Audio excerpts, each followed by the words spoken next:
ৰাজু দা কি কৰিছা? মাটি ভৰাইছা? অমন ভাইটি ভৰাইছা? বৰুৱা বৰুৱা এই আমাৰ অসমৰ ল'ৰা। মানুহে কয় অসমৰ ল'ৰাই বোলে কষ্ট নকৰে, কেৰেলা বেঙেনাত গৈ পেলাই বোলে খাই বোলে। এইবোৰ অসমীয়া ল'ৰা কৰি আছে। এইবোৰ অসমীয়া ল'ৰাই গাড়ীয়ে গাড়ীয়ে মাটি ভৰাইছে, গাড়ীয়ে গাড়ীয়ে ভৰাইছে, পইচা ঘটিছে। এইফালো আছে, এইফালেও এজন আছে, ইয়াত কোৰ মাৰি আছে। এইজনতকৈ আৰু এজন আছে তলত, এইয়া এইবোৰ হ'ল অসমৰ অসমীয়া। মানুহে কয় অসমীয়াই কাম নকৰে। কোনে কয়? হিমন্ত বিশ্ব শৰ্মাই কি কয়? আমি বোলে কাম নকৰোঁ। এয়া দেখুৱাই দিছোঁ আমি কেনেকৈ কাম। আমাৰ আৰু এজন আছে মোহৰি, এইজন এইজন আমাৰ মোহৰি, এইজন আমাৰ স্বাস্থ্য মোহৰি। তেওঁ চাই আছে।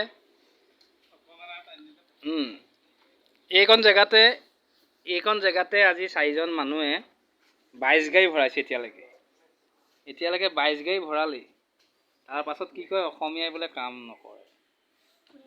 অসমীয়াক দিলেহে গম পাব অসমীয়াই কাম কৰে নে নকৰে। হয়? হা? কোনে কৈছে এইটো কথাটো? অমন চেতিয়াই কৈছে। ৰাজু বৰা লাগি থাকা। কিবা এটা খোৱাবা আজি মোক আৰু দেই। এই গ্ৰুপটো মানে যাব এতিয়া। এইটো পাৰ্শ্বজ্যোতি কলিতা গ্ৰুপ। এইটো পাৰ্শ্বজ্যোতি কলিতাৰ মানে এই ভিডিঅ' এইটো অলপ দেখুৱাই দিছোঁ আৰু ৰাইজে কেনেকৈ ঘৰ বনায়।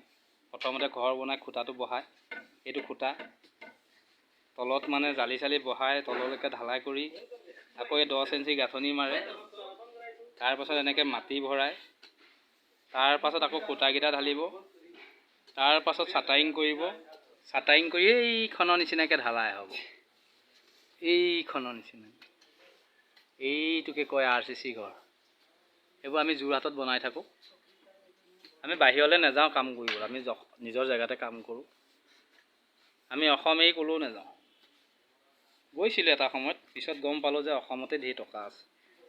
বিহাৰী মিয়াই ঢেৰ টকা ঘটি নিছে অসমত, বুজি পাই পেলাই আমি নোযোৱা হ'লোঁ। অসমতে আমি কৰোঁ। আকৌ নেক্সট ভিডিঅ' দেখুৱাম, চাব আপোনালোকে। ইয়াতকৈ ভাল লাইক শ্বেয়াৰ নিশ্চয় কৰিব।